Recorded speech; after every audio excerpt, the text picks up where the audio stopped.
కూటమి ప్రభుత్వం గీత కార్మికులకు ఇచ్చిన వాగ్దానం నెరవేర్చిందని టీడీపీ నేత వెంకటేష్ బాబు, శెట్టిబలిజ సంఘ నాయకులు Ramalingeswararao, Eluru urban development authority chairman శివప్రసాదులు తెలిపారు. గీత కార్మికులకు వైన్ షాపుల్లోనూ బార్ షాపుల్లోనూ 10% రాయితీ కల్పించడం పట్ల వారు హర్షం వ్యక్తం చేశారు. గత ప్రభుత్వంలో గీత కార్మికులకు వివిధ సంఘాలకు ఎంతో అన్యాయం జరిగిందని ఆరోపించారు. ప్రస్తుతం కూటమి ప్రభుత్వం అధికారంలోకి వచ్చిన తర్వాత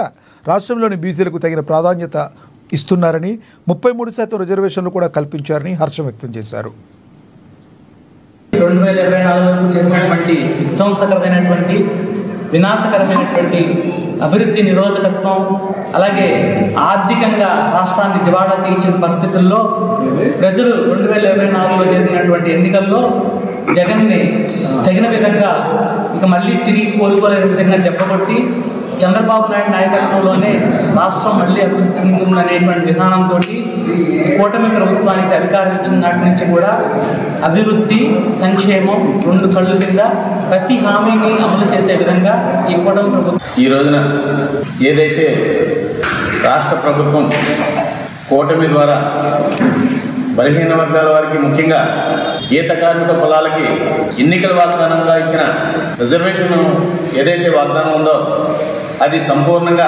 ఈ రాష్ట్ర ప్రభుత్వం నెరవేర్చినందుకు గీత కులాలందరి తరఫున కృతజ్ఞతలు తెలియజేసుకుంటున్నాం. ముఖ్యంగా మాకు ఇచ్చిన వాగ్దానం ఏంటంటే కూటమి నాయకులు చంద్రబాబు గారు, పవన్ కళ్యాణ్ గారు, ఎవరైతే బీజేపీ తరఫున పురంధేశ్వరరావు ఉన్నారో వారు మాకు ఇచ్చిన వాగ్దానం మద్యం షాపుల్లో 10% రిజర్వేషన్ ఇస్తా అన్నారు. ఆల్రెడీ జాతీయ అధ్యక్షులు మరియు రాష్ట్ర ముఖ్యమంత్రి నారా చంద్రబాబు నాయుడు గారికి, ఉప ముఖ్యమంత్రి వర్యులు పవన్ కళ్యాణ్ గారికి, అలాగే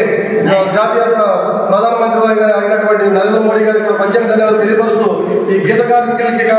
ఉద్దేశించి ఈ కార్యక్రమం పెట్టడమే కాకుండా బీసీ కులాలను కూడా అన్ని విధాలకు కూడా చేదోడు వాదోడుగా ఉంటూ ఈ ఎలక్షన్లో పోటీ చేయలేని ఇటువంటి వాళ్ళైతే ఎవరున్నారో ఇవాళ 33% రిజర్వేషన్ని జగన్మోహన్ రెడ్డి 24% చేసి 9% తగ్గించేసి 16,327 పోస్టులు ఏదైతే సర్పంచులు కానివ్వండి, ఎంపీటీసీలు కానివ్వండి, ఎంపీపీలు కానీ